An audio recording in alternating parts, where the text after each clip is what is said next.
moi un réel plaisir de me retrouver devant vos postes téléviseurs. Bienvenue à cette émission. Voilà, aujourd'hui, je ne vais pas partager ces plateaux seul. Vous allez découvrir quelqu'un qui est un grand homme dans le ministère de la Santé. Et il va se présenter, je passe le micro à ces grands hommes, ces grands messieurs qui nous ont apporté un vent nouveau. Bonjour, directeur. Bonjour, madame. Directeur, je ne sais pas si vous pouvez vous présenter pour ceux qui sont nouveaux devant ces postes téléviseurs pour vous connaître mieux. Merci bien pour la question. Moi, c'est le révérend Patrice Milambo Kapia. Je suis le directeur du programme national de lutte contre les toxicomanies et les substances toxiques en République démocratique du Congo. C'est le ministère de la Santé publique et prévoyance sociale. Bien, merci bien, directeur. Les téléspectateurs voulaient quand même comprendre c'est quoi la toxicomanie. Merci beaucoup, madame. Et la toxicomanie, c'est une pathologie, une maladie comme toutes les autres. Mais ici, c'est une maladie spécialisée, une maladie spécifique. Qui dit toxicomanie veut dire tout simplement un état pathologique de quelqu'un qui est dépendant d'une substance psychoactive. Vous savez, en matière de toxicomanie, quand quelqu'un devient dépendant, devient toxicomane, donc nous ne voulons pas peut-être aller en dehors du terme que vous avez demandé, c'est quelqu'un qui est attaché à une consommation obligatoire d'une substance psychoactive. Alors, la question de savoir quelle est la substance psychoactive. Vous avez le tabac, vous avez l'alcool, vous avez la drogue, vous avez toutes ces substances-là qui font des gens dépendants, toxicomanes, c'est-à-dire consommateur abusif. C'est ça un toxicomane. Donc c'est quelqu'un qui est obligé de consommer même quand il ne le veut pas. Donc je pense que tout autour de cette émission, on va y revenir. Vous allez comprendre qu'un dépendant, par exemple, du tabac, il peut ne pas même acheter les comprimés d'aspirine ou de paracétamol pour réduire la fièvre de sa fille qui est malade. Et il peut acheter le tabac. Il préfère acheter le tabac. Donc c'est ça la toxicomanie. Et comment vous faites, docteur, la procédure que vous prenez pour sensibiliser ces personnes que vous venez de citer? Parce que moi je pense que apparemment l'information en République démocratique du Congo à ces sujets n'est pas répandue. Comment vous vous organisez pour faire appel à ces gens-là? Parce qu'il y a des familles peut-être qui sont à la recherche de vos programmes, mais ils ne savent pas comment vous trouvez. Quelles sont les difficultés que vous racontez plutôt pendant que vous avez lancé ces programmes? Merci beaucoup, c'est une très bonne question. Vous savez, le PNLCT existe depuis 2003, puisque en fait il a commencé d'abord par des négociations. C'est quand le prof Machak avait trouvé que c'est un problème sérieux, personnel, et il avait créé le programme. Le programme est toujours ici à Kintambo, c'est au pavillon 5, à l'hôpital général de référence de Kintambo. Mais la question la plus importante que vous dites, c'est comment nous sensibilisons. Là, nous avons beaucoup de problèmes. Normalement, le PNLCT devrait avoir même sa propre chaîne ou sa propre télévision. Pourquoi? Puisque beaucoup de personnes, évidemment, comme vous le dites là, ne comprennent pas la toxicomanie, ne comprennent pas le problème lié aux drogues. Mais le problème, c'est la prise en charge, puisqu'il faut communiquer pour changer les comportements. Il faut faire des campagnes de sensibilisation. Pour le moment, je peux vous dire que nous n'avons que les journalistes de bonne volonté comme vous, nous n'avons que les ONG, et il n'y a pas de financement pour sensibiliser. Et avec l'étendue de la République démocratique du Congo, ça pose problème. C'est seulement à des occasions de journées de lutte anti-tabac ou journée de lutte anti-drogue que nous passions des messages. Or, il fallait communiquer suffisamment, puisqu'il y a beaucoup.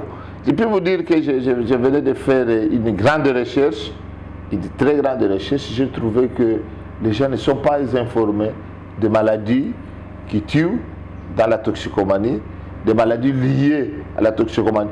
Or, pour le moment, là, je vous dis franchement, la tendance a changé. Ce ne sont plus les maladies infectieuses qui tuent. Ce sont les maladies non transmissibles. Or, qui dit non transmissible, c'est l'AVC, l'hypertension, le diabète, les cancers. Toutes ces maladies ont comme facteur de risque majeur, pas même mineur, hein, facteur de risque majeur, les produits toxicomanogènes. Voilà, docteur, je voulais encore vous poser une question. Là, je suis en train de voir les poumons des non-fumés et les poumons du fumé.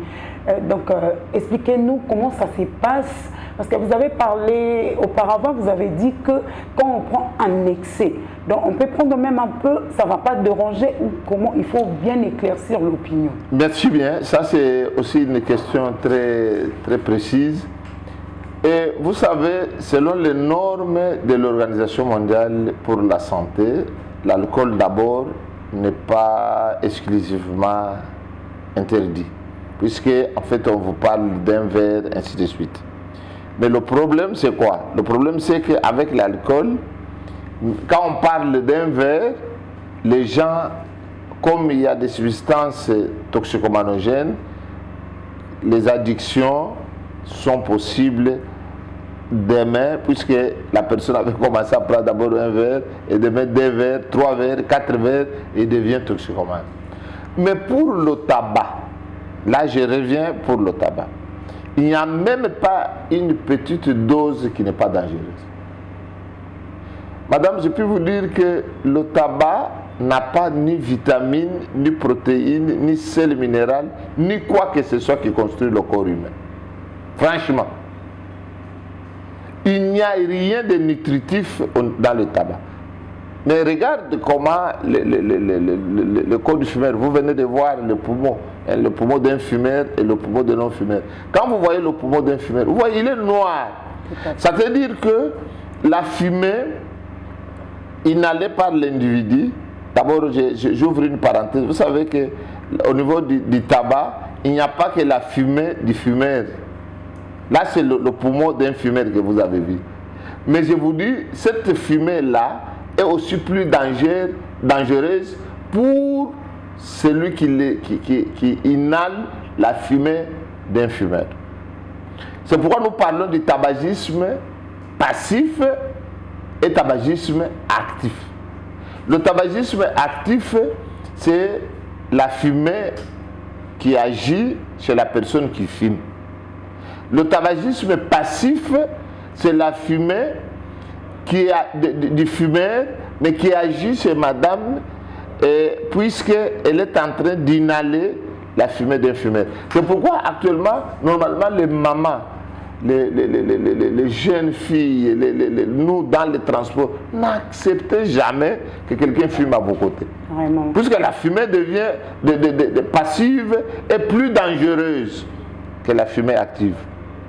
Donc, beaucoup de gens sont victimes maintenant. Il y a plusieurs victimes maintenant, tout simplement parce qu'il est en train d'inhaler la fumée. Alors, il n'y a même pas une petite dose qui n'est pas dangereuse. Allons-y au niveau du chanvre. Madame, je vous confirme, en tant que spécialiste, je suis consultant international. Je vous dis franchement, une seule bouffée de chanvre peut faire 1 mois dans votre cerveau pour que les traces disparaissent. Et imaginez-vous, vous prenez 3, 4, 5 fois par jour. C'est-à-dire que vous êtes malade. Déjà, une seule fumée, donc une seule bouffée de fumée, donc une seule prise de chanvre, déjà laisse des séquelles pendant 1 mois. Et on dit plus de 6 fois, vous avez les traces du chanvre dans votre cerveau pendant 3 mois. C'est quand même grave. Et il y a cette histoire-là de Bombay. Quand nous avons fait des analyses avec l'Université libre de Bruxelles, nous avons trouvé que dans la cocktail, dans les bombées là, il y a plein de substances psychoactives. On mélange tout. Vous trouvez, il y a du diazépam, il y a du tramadol, il y a donc du chanvre, il y a tout.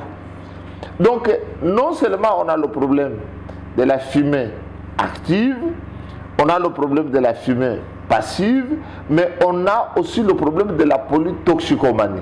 La polytoxicomanie, c'est quoi, madame? C'est, vous comprenez, poly. C'est-à-dire, les gens prennent plusieurs drogues à la fois. Donc, ils s'intoxiquent à plusieurs drogues. Vous comprenez quelqu'un, il prend la bière, il prend un peu de tabac, il prend un peu de bombay, il prend du chanvre. Donc, il ingère combien de substances psychoactives dans sa tête? Voilà, directeur, on voulait aussi savoir quelles sont les maladies causées par l'alcool, causées aussi par le chanvre, etc. C'est très important dans cette émission qu'on en parle. Je vais commencer par d'abord le tabac. Vous savez, le tabac n'a pas que des méfaits sanitaires.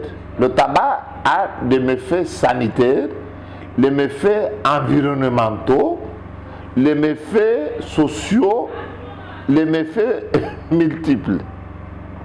Mais comme il est question ici de la santé, je suis spécialiste en matière de santé, je parle de maladies. Le tabac, au niveau international, c'est la première cause du cancer. Et 90%, 90% de ceux qui sont cancéreux du poumon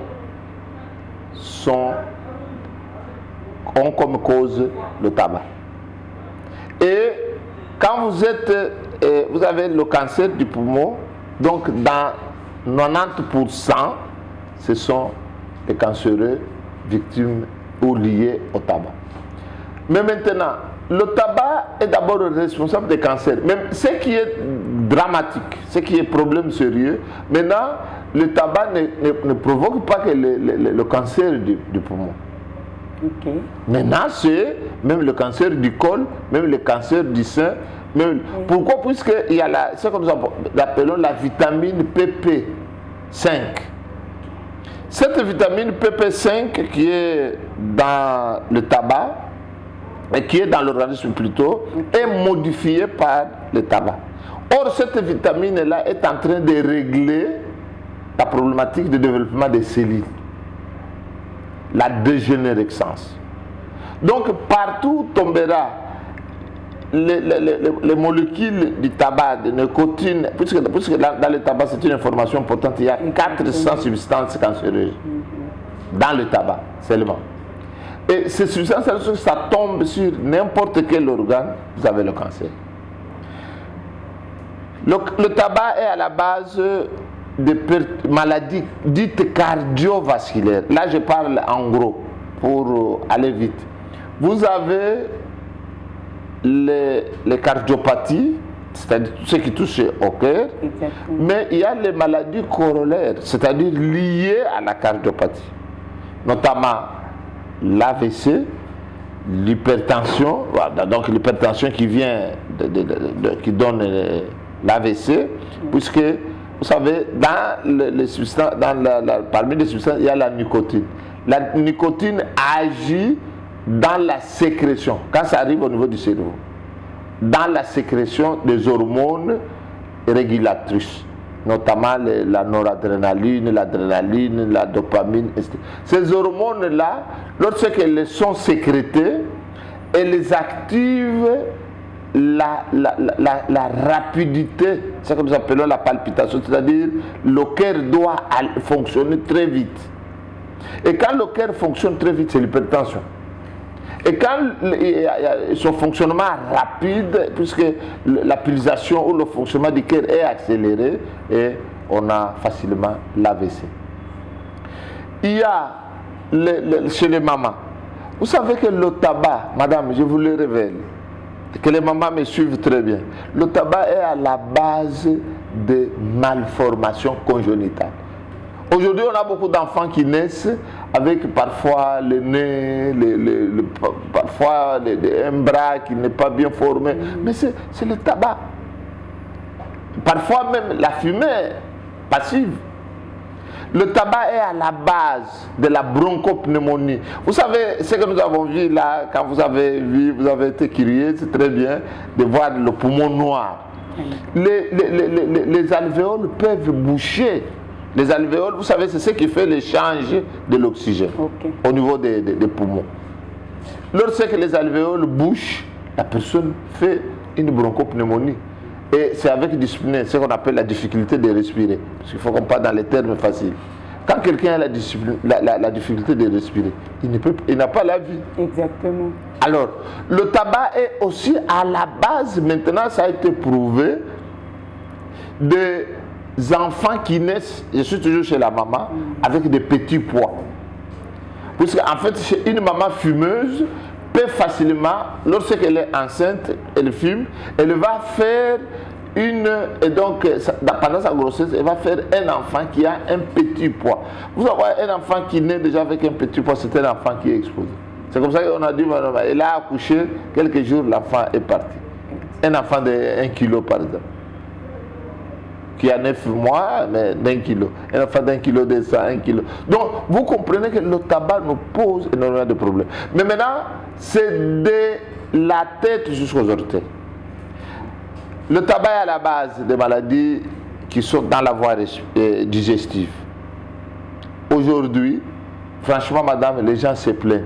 Les cancers de la gorge, l'ulcère gastro-duodénal, avec ce que nous appelons souvent nasaline, estomac, ce que nous appelons nous, la gastrite. Le tabac irrite les poumons, irrite aussi la muqueuse du cerveau, de l'estomac. Le tabac est à la base de ce que nous appelons le raccourcissement de l'espérance de vie. C'est-à-dire, vous pouvez mourir à 55 ans, mais comme vous êtes fumeur, vous mourrez à 30, 35 ans. Les scientifiques disent qu'il y a raccourci de 15 ans d'espérance de vie. Donc comment on peut accepter de fumer? Il n'y a pas ni protéines, il n'y a pas une vitamine, il n'y a pas quoi dans le tabac, mais pour raccourcir son espérance de vie. Le tabac est à la base de beaucoup de maladies. Il y a ici, j'ai pu citer une autre maladie, vous savez, les gens ne savaient pas. Les jeunes gens prenaient le tabac dans l'ancien temps pour dire que ça nous stimule au libido, à faire des relations sexuelles, des choses comme ça. Or, le tabac est à la base d'affaiblissement sexuel. Ça a été prouvé. Les frères qui prennent le tabac actuellement pour dire que non, ça traite la grippe, ça inflamme au contraire la muqueuse nasale, on a la sinusite. Évidemment. Donc toutes ces maladies-là sont liées au tabac. Actuellement, on a tout ce que je venais de vous citer, maladies cardiovasculaires, maladies pulmonaires, maladies... Vous savez, il y a même, ça a été prouvé dernièrement, même des maladies de la peau.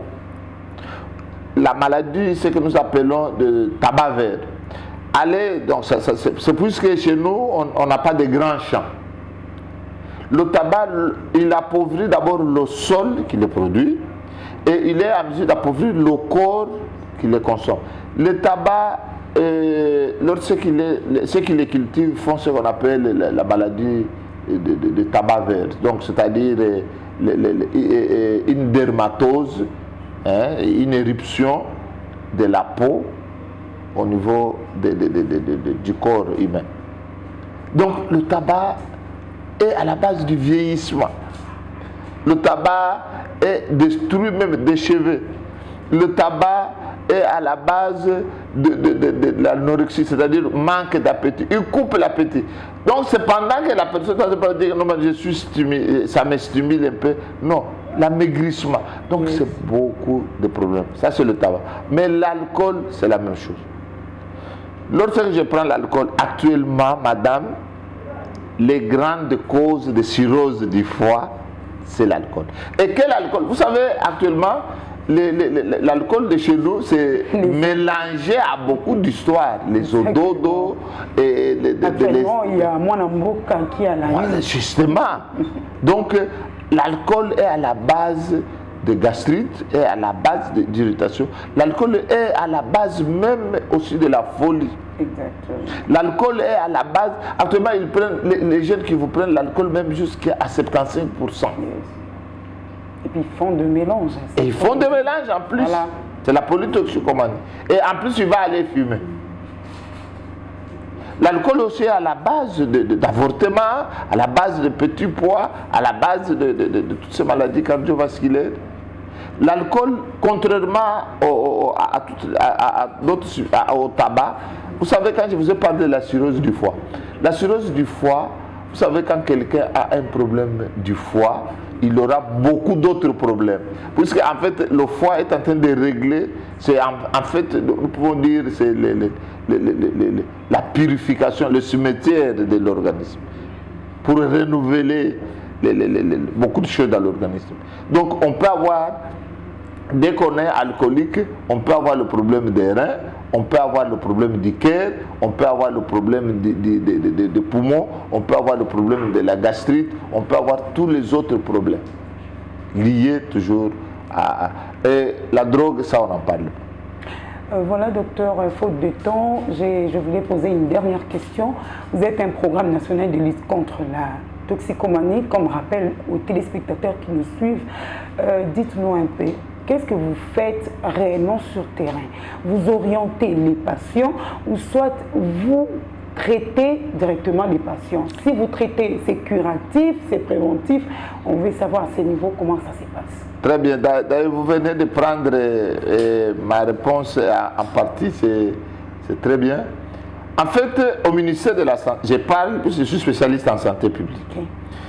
Et au ministère de la Santé, en matière de santé publique, il y a 3 types de prévention. Il y a la prévention primaire, il y a la prévention secondaire et il y a la prévention tertiaire. Là, nous sommes au niveau de la prévention. Puisque la prévention primaire, il faut faire que, avant que le problème s'installe, déjà il faut se prévenir. Et chez nous, dans la prévention primaire, c'est là où nous sommes. Pour le tabagisme, l'alcool, tout ça, nous sommes, ça c'est élaborer les lois, tout ce qu'il y a comme réglementation. C'est ce que nous appelons la prévention primordiale. C'est-à-dire, il faut réglementer. Mais maintenant, quand nous entrons dans la prévention primaire, c'est-à-dire pour éviter que la maladie s'installe, normalement, nous sommes en train de demander pour le tabac de ne pas commencer. Même à fumer. Pourquoi? Puisqu'il y a la nicotine qui est la bête noire. La nicotine qui est dans le tabac fera que la personne qui a commencé aujourd'hui, demain commence à fumer 4-5 paquets par minute, par jour. Puisque la nicotine est le responsable de la dépendance. C'est la nicotine qui fait un coup d'état au cerveau pour créer la dépendance.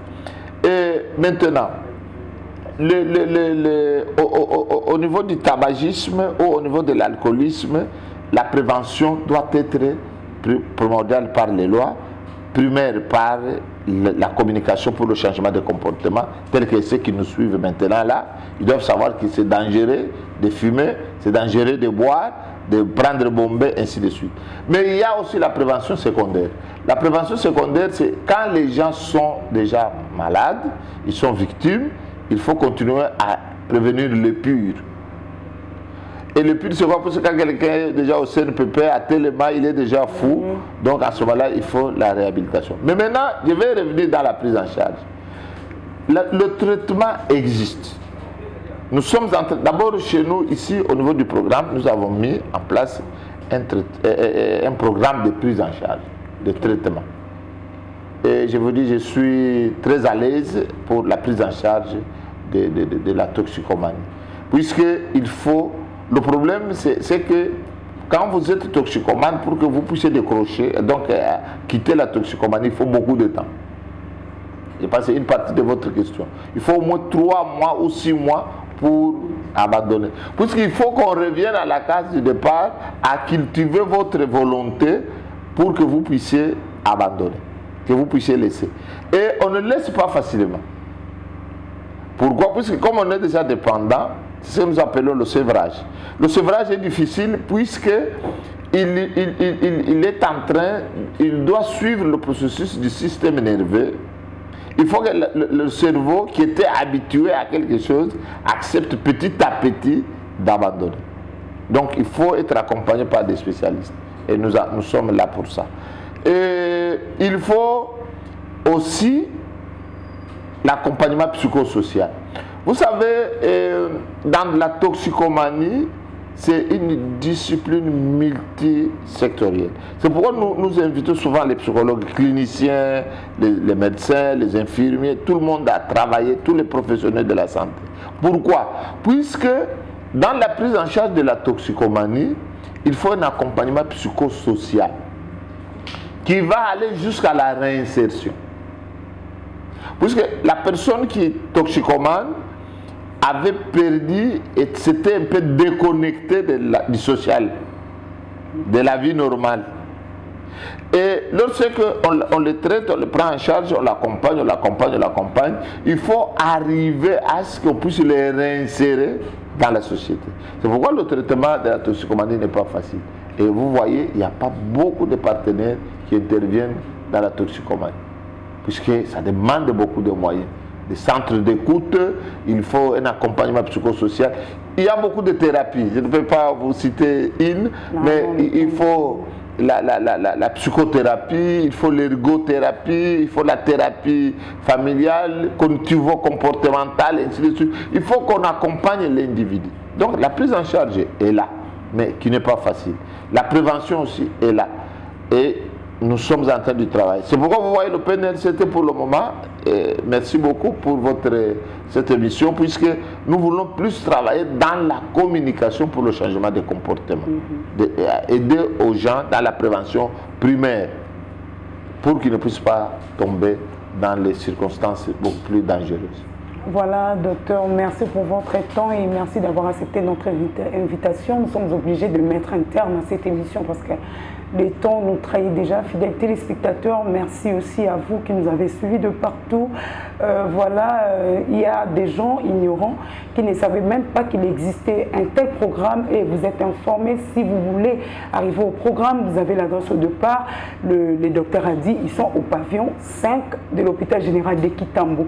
Donc voilà, fidèles téléspectateurs, tous les plaisirs et pour nous et le devoir de vous informer. Nous mettons un terme pour aujourd'hui pour cette émission. Merci, au revoir.